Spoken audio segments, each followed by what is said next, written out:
नमस्कार, आप देख रहे हैं कैपिटल टीवी का खास शो महाराष्ट्र फाइल्स। आपके साथ मैं हूं परवीन। आपको बताएंगे उद्धव की एनडीए में वापसी पर फडणवीस ने क्या कहा, क्यों ओवैसी को लेकर चुनाव आयोग हुआ सख्त, शरद पवार के खुलासे से किसकी बड़ी मुश्किलें, क्या है बीजेपी आरएसएस का प्लान और क्यों गडकरी से परेशान हुआ अघाड़ी। इसके अलावा जानेंगे कौन किसकी बढ़ा रहा है टेंशन, कौन किसे दे रहा है चुनौती। साथ ही आपको इन सभी खबरों से कराएंगे रूबरू। लेकिन तमाम बड़ी खबरों में आगे बढ़ने से पहले एक नजर डालते हैं महाराष्ट्र की टॉप हेडलाइंस पर।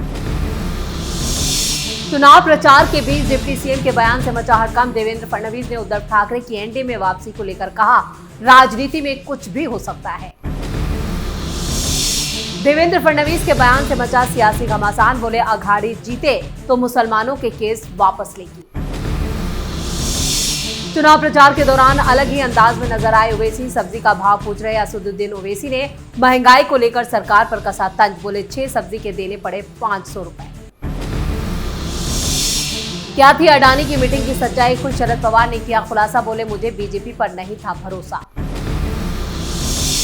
बटोगे तो कटोगे पर नितिन गडकरी का बड़ा बयान। बोले, योगी के नारे का निकाला जा रहा है गलत मतलब। खबरों में सबसे पहले बात एनडीए में उद्धव ठाकरे की वापसी की। चुनावी दंगल के बीच देवेंद्र फडणवीस के एक बयान ने महाराष्ट्र की सियासी तपिश बढ़ा दी है। उद्धव ठाकरे को फिर से साथ लाने के सवाल पर फडणवीस ने कहा है कि राजनीति में कुछ भी हो सकता है। हालांकि उन्होंने दावा किया है कि एनडीए गठबंधन को इसकी जरूरत नहीं पड़ेगी। फडणवीस के इस बयान के बाद सियासी गलियारों में कई तरह की चर्चाएं जोर पकड़ चुकी हैं। पहली चर्चा यह है कि बीजेपी की रणनीति को लेकर और दूसरी चर्चा उद्धव ठाकरे की राजनीति को लेकर। बीच चुनाव में उद्धव की वापसी का संकेत बीजेपी क्यों दे रही है, ये भी चर्चा में है। दरअसल 2019 के बाद से ही बीजेपी शिवसेना और कांग्रेस के गठबंधन को अननेचुरल बताने की कवायद में जुटी है। बीजेपी शिवसेना के कोर वोटरों में यह संदेश देना चाह रही है कि उद्धव अपने हित के लिए ऐसी पार्टियों के साथ गठबंधन में है जिससे उनके विचार भी नहीं मिलते। हाल ही में पीएम मोदी और अमित शाह ने राहुल गांधी को चुनौती देते हुए कहा था, कांग्रेस के लोग बाला साहेब ठाकरे की जय क्यों नहीं बोलते। कहा जा रहा है कि बीजेपी उद्धव के प्रति सिंपैथी दिखाकर उनके कोर वोटरों को साधना चाहती है। मौजूदा वक्त में बाला साहब के विरासत को अपने पक्ष में करने के लिए बीजेपी ने एक साथ कई मोर्चे खोल रखे हैं। इनमें शिंदे के साथ गठबंधन और राज ठाकरे के साथ सियासी समझौता भी शामिल है। और उद्धव ठाकरे को लेकर जो फडणवीस ने संकेत दिया है, उससे महाराष्ट्र की राजनीति में घमासान मच गया है। खबरों में अब बात अघाड़ी पर लग रहे आरोपों की। डिप्टी सीएम देवेंद्र फडणवीस ने एक बार फिर दावा किया है कि इस बार महायुति की सरकार महाराष्ट्र में बनेगी। इसके अलावा उन्होंने विपक्षी गठबंधन पर बड़ा हमला बोला और कहा कि उलेमा के तलवे चाट रहा है महाविकास अघाड़ी और गैरकानूनी मांग भी मानने का वादा कर रहा है। उलेमा के तलवे चाट रहे महाविकास अघाड़ी जो है वो मुसलमानों पर दर्ज केस भी वापस लेगी। डिप्टी सीएम देवेंद्र फडणवीस ने मुस्लिम धर्म गुरुओं की संस्था उलेमा काउंसिल की मांगों को मानने के लिए महाविकास अघाड़ी की आलोचना की। उन्होंने कहा कि उलेमा काउंसिल ने महाविकास अघाड़ी के सामने 15 मांगे रखी थी, जिसे विपक्षी गठबंधन ने आसानी से मान लिया। महाविकास अघाड़ी पर जमकर निशाना साधते हुए फडणवीस ने कहा कि ये भूमि पूर्वजों की है, ना कि रजाकारों की। फडणवीस ने यह भी कहा, उलेमा काउंसिल ने महाविकास अघाड़ी को समर्थन देने की घोषणा की और अपनी 15 मांगों को उनके सामने रख दिया। एमवीए एक साधारण चिट्ठी के जरिए उनकी मांगों को मान रहा है। अगर कोई अपनी मांग सामने रखता है तो मुझे इसमें कोई परेशानी नहीं है। मैं सिर्फ ये सवाल करता हूं कि इनमें से कौन सी मांग मंजूर करने लायक है, ये मैं आपको बताऊंगा। उन्होंने आगे कहा, एक मांग यह है कि 2012 से लेकर 2024 तक दंगों में मुस्लिम समुदाय के खिलाफ सभी मामले खारिज किए जाएं और वापस लिए जाएं। मैं ये पूछना चाहता हूं कि ये किस तरह की राजनीति है। अगर कोई भी पार्टी ऐसे दंगाइयों को साथ लेकर चुनाव लड़ना चाहती है तो हम बटे रहेंगे और हमें मार दिया जाएगा। देवेंद्र फडणवीस ने एक के बाद एक कई और भी गंभीर आरोप महाविकास अघाड़ी पर लगाए हैं और ये सभी आरोप उन्होंने एक चैनल को दिए इंटरव्यू के दौरान कहा। न सिर्फ उन्होंने मुसलमानों को लेकर बल्कि यहाँ पर मुस्लिम संगठनों ने जो चिट्ठी महाविकास अघाड़ी को सौंपी है उसको लेकर भी कई सवाल खड़े किए हैं। इधर अघाड़ी की तरफ से कहा जा रहा है कि यहाँ पर मुस्लिम संगठनों का समर्थन का ऐलान हमें दिया गया है, इसलिए बीजेपी के पेट में दर्द हो रहा है। खबरों में अब बात ओवैसी के सब्जी वाले अटैक की। महाराष्ट्र चुनावों में सियासी वार पलटवार जारी है। एआईएमआईएम ने सोशल मीडिया पर वीडियो शेयर कर बीजेपी सरकार पर हमला बोला है। इस वीडियो में AIMI अध्यक्ष असदुद्दीन ओवैसी दुकान पर सब्जी की जो दुकान है उस पर सब्जी के रेट पूछते हुए दिखाई दे रहे हैं। ओवैसी ने कहा कि सिर्फ 5 सब्जी में 500 रुपए खर्च हो रहे हैं और हुकूमत 1500 रुपए देकर लाडली बहन योजना का ढिंडोरा पीट रही है। असदुद्दीन ओवैसी का एक और वीडियो सोशल मीडिया पर जमकर वायरल हो रहा है। वीडियो में महाराष्ट्र के संभाजीनगर में चुनाव प्रचार के दौरान वो सब्जी के रेट पूछते हैं और महंगाई पर सरकार को घेरते नजर आ रहे हैं। दरअसल असदुद्दीन ओवैसी महाराष्ट्र के संभाजीनगर में ही सब्जी वाले से सब्जियों के भाव पूछ रहे हैं और इसी तरह से वो अपना चुनाव प्रचार कर रहे हैं। उन्होंने एक के बाद एक कई 6 से 7 सब्जियों के दाम पूछे और इसके बाद इसका गुणा भाग करते दिखाई दिए। ओवैसी का जो वीडियो है वो सरकार पर तंज कसता हुआ है और ये कहते नजर आ रहे हैं कि 6-7 सब्जियों को खरीदने पर जेब से 500 रुपए खर्च करने पड़ रहे हैं और लोग 1500 रुपए देकर लाडली बहन चिल्ला रहे हैं। यानी लाडली बहन योजना को लेकर उन्होंने एक बार फिर महायुति सरकार पर निशाना साधा। खासतौर से सीएम शिंदे को उन्होंने निशाने पर लिया। का साफ कहना है कि महंगाई जो है वो बहुत ज्यादा बढ़ गई है। 5 सब्जियां खरीदने में 500 रुपए खर्च हो रहे हैं और यहाँ पर सरकार सिर्फ 1500 रुपए देकर उसका ढिंडोरा पीट रही है। खबरों में अब बात शरद पवार के खुलासे की। शरद पवार ने 3 साल पहले गौतम अडानी के घर पर हुई बैठक को लेकर एक बड़ा खुलासा किया। उन्होंने बताया कि कैसे उनके कुछ सहयोगी यानी उनकी पार्टी के नेता बीजेपी में शामिल हो गए। उन्होंने दावा किया कि उनके कुछ सहयोगियों को भरोसा दिया गया था कि उनके खिलाफ चल रहे केंद्रीय जांच एजेंसियों के जो मामले हैं उन्हें वापस ले लिया जाएगा, यानी जो भ्रष्टाचार के मामले हैं उन्हें वापस लिया जाएगा।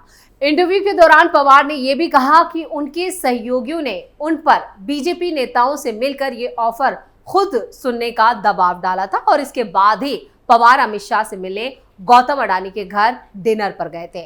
पवार ने बताया कि 2019 में बीजेपी के साथ हुई राजनीतिक बातचीत उद्योगपति गौतम अडानी के घर पर हुई थी, लेकिन वो इस बैठक या इस मीटिंग में शामिल नहीं थे। वो सिर्फ इस डिनर को होस्ट कर रहे थे। अमित शाह, अजीत पवार, गौतम अडानी मौजूद थे। ये खुलासा उस वक्त हुआ है जब अजीत पवार ने 2 दिन पहले दावा किया था कि 2019 में बीजेपी और एनसीपी के बीच हुई बातचीत में गौतम अडानी भी शामिल थे। अजीत पवार ने कहा था कि ये बैठक दिल्ली में अडानी के घर पर हुई थी और इस बैठक में अमित शाह, गौतम अडानी, प्रफुल्ल पटेल, देवेंद्र फडणवीस, अजीत पवार और शरद पवार मौजूद थे।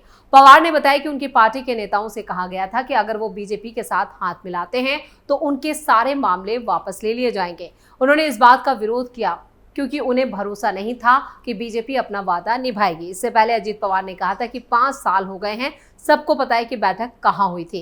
ये दिल्ली में एक कारोबारी के घर पर हुई थी और ये सभी जानते हैं। चुनावों के बीच पवार के इस खुलासे से हड़कंप मच गया है। उन्होंने आगे ये भी कहा था कि इसका आरोप अजीत पवार कह रहे हैं कि इसका आरोप मुझ पर लगाया गया और क्योंकि मैंने इसे मंजूर कर लिया, मैंने आरोप लिया और दूसरों को सुरक्षित कर दिया। जब उनसे ये पूछा गया कि शरद पवार बाद में क्यों हिचकिचाए और बीजेपी के साथ नहीं गए, तो अजीत पवार ने कहा था कि उन्हें नहीं पता। पवार साहब एक ऐसे नेता हैं जिनके मन को दुनिया में कोई नहीं पढ़ सकता। हमारी आंटी यानी उनकी पत्नी भी नहीं पढ़ सकती और उनकी बेटी भी नहीं पढ़ सकती कि उनके मन में क्या चल रहा है। खबरों के आखिर में बात नितिन गडकरी की। नितिन गडकरी का एक बड़ा बयान सामने आया है। उन्होंने कहा है कि ये चुनाव एकनाथ शिंदे, अजीत पवार और देवेंद्र फडणवीस तीनों के नेतृत्व में लड़ा जा रहा है और पार्टी हाईकमान के अलावा चुने गए प्रतिनिधि अपना नेता चुनेंगे। साथ ही पार्टी का शीर्ष नेतृत्व इन तीनों में से ही किसी को सीएम तय करेगा। वहीं बटेंगे तो कटेंगे के नारे पर नितिन गडकरी ने कहा, हमारा देश एक है, हम सभी भारतीय हैं। हमारी पूजा पद्धति अलग है, कोई मंदिर जाता है, कोई मस्जिद जाता है, कोई चर्च जाता है, लेकिन हम सभी भारतीय हैं। हम सभी को आतंकवाद और देश के दुश्मनों के खिलाफ एकजुट होना चाहिए, यही इसकी भावना है। सभी भारतीयों को एकजुट होना चाहिए। ये उन्हें विभाजित करने का प्रयास नहीं है। लोग इसके अलग अलग अर्थ निकाल रहे हैं। इसके अलावा उन्होंने कहा कि बीजेपी, शिवसेना, एनसीपी का महायुति गठबंधन इस बार महाराष्ट्र में जीत हासिल करने जा रहा है और मैं निश्चित रूप से ये निर्णायक बहुमत यहाँ पर महायुति को मिलेगा। मुझे भरोसा है कि हम जीतेंगे और मुझे लगता है कि हमें इस गठबंधन से फायदा होगा। हम जीतेंगे। कांग्रेस और शिवसेना या एनसीपी, एसएसपी और शिवसेना यूबीटी जो महाविकास आघाड़ी है, उनके आम विचार क्या है। इसके साथ यहाँ पर उन्होंने बातचीत के दौरान, मीडिया से बातचीत के दौरान ही नितिन गडकरी ने महाविकास आघाड़ी के इस आरोप पर भी वार किया। महाराष्ट्र में आने वाली परियोजनाओं को बाहर गुजरात ले जाया गया और महाराष्ट्र को नीचे धकेल दिया गया। इस पर उन्होंने कहा कि ये गलत है। निवेश करने वाले व्यक्ति खुद तय करता है कि उसे किस गांव, किस जिले और किस राज्य में निवेश करना है और वो वहां की सरकार की नीतियों को ध्यान में रखते हुए निवेश करता है। उन्होंने कहा कि ये आरोप पूरी तरह से गलत है। ये बीजेपी को बदनाम करने की एक साजिश है। मराठा आरक्षण पर भी उन्होंने कहा कि जब देवेंद्र फडणवीस सीएम थे तब उन्होंने रास्ता निकालकर मदद करने की कोशिश की थी। हम मराठा आरक्षण के खिलाफ नहीं हैं। यानी नितिन गडकरी ने महाराष्ट्र के सभी चुनावी मुद्दों पर बात की, चाहे फिर वो बटेंगे या कटेंगे का नारा हो या फिर यहाँ पर जो महाराष्ट्र के कारोबार को लेकर लगातार आघाड़ी बीजेपी पर ये आरोप लगा रही है कि वहां के सारे उद्योगों को गुजरात में शिफ्ट कर दिया गया, उसका भी उन्होंने करारा जवाब दिया है। तो महाराष्ट्र फाइल्स में खबरों का सिलसिला यहीं खत्म करते हैं। बाकी खबरों के लिए आप जुड़े रहिए कैपिटल टीवी के साथ। इसके साथ ही वीडियो को लाइक करें, शेयर करें और कैपिटल टीवी को सब्सक्राइब जरूर करें। धन्यवाद।